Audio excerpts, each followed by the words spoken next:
Presiding Officer, we reach the Stage 3 debate of the UEFA European Championship Scotland Bill, and it's right to recognise that there has been a lot of work done on this very short bill. There's been serious scrutiny at stages 1, 2 and 3. It's been detailed. I think it's acknowledged that it's all been constructive, and the Minister indeed has engaged in that process in good faith. And that, of course, is the way to make good law in a Parliament.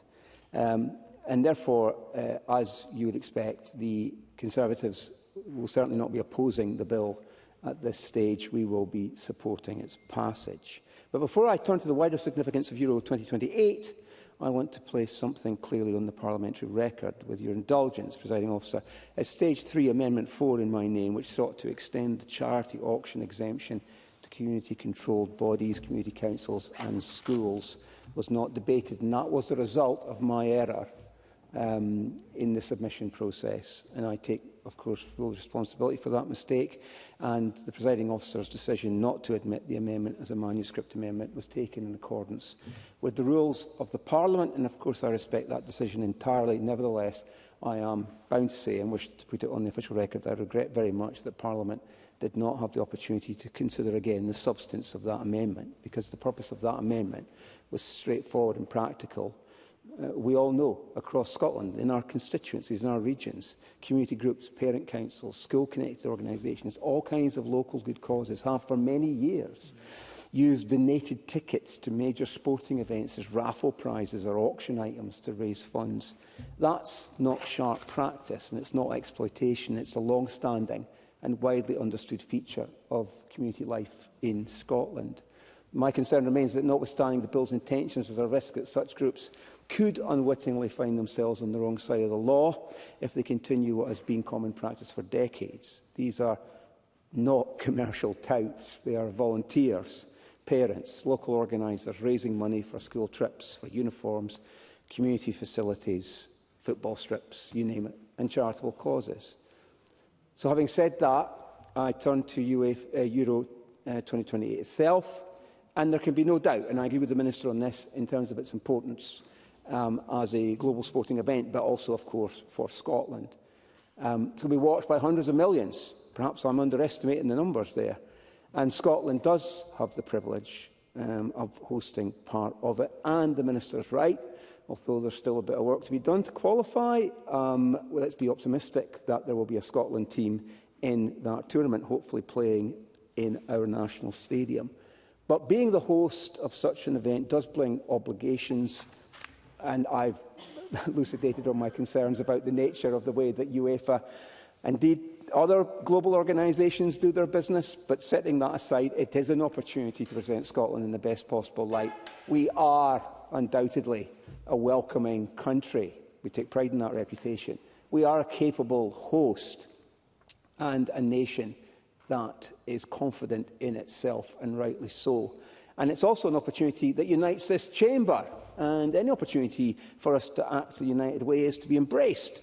There is a shared hope that Scotland's men's team will qualify, as I said a moment ago, that Scottish players will take the field, and we will have our home team to cheer on.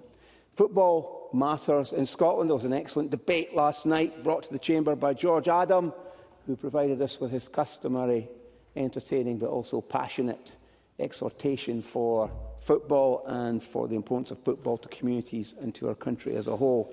But it's such an important part of our history, our culture, our shared identity. We invented the modern game. I used to be proud, whenever I could, when I was the MP for Stirling, to mention that we had the world's oldest football in the Smith Stirling Museum. Football is part of our national DNA. I mentioned we invented the modern game. I think that there is no doubt that the Scottish interpretation of football is what now shapes the world's thinking about football. We are the country of Bill Shankly, of Jock Stein, of Walter Smith, of Matt Busby.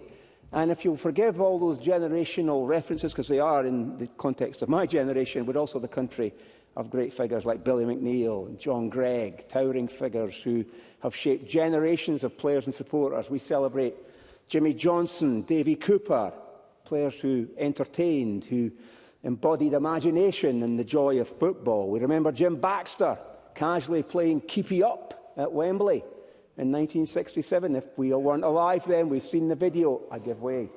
Bob Doris.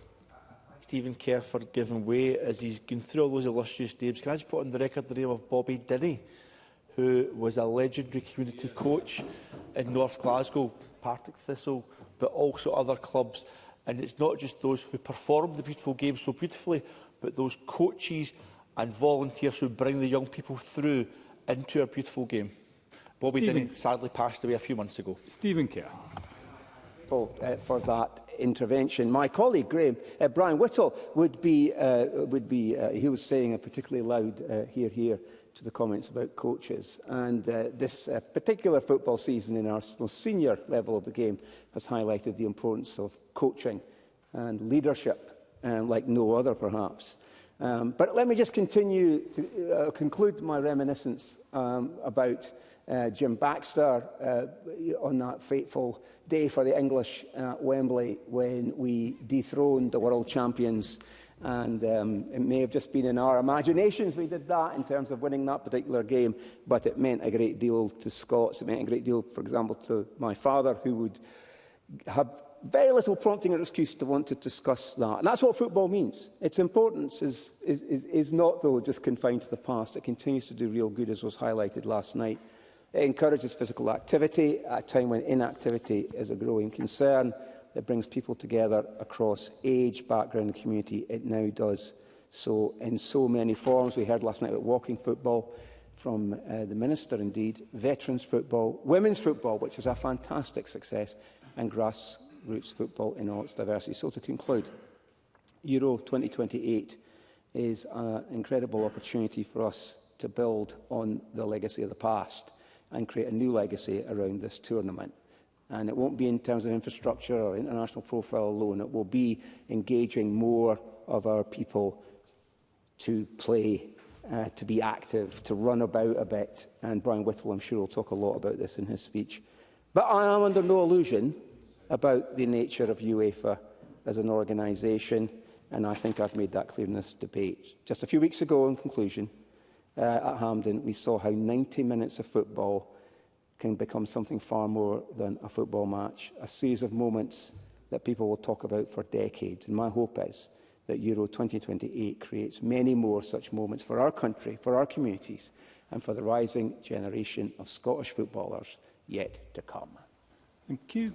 I now call on Neil Bibby. Around 5 minutes, please. Glad Mr Kerr mentioned the importance of the women's football at the end of his contribution.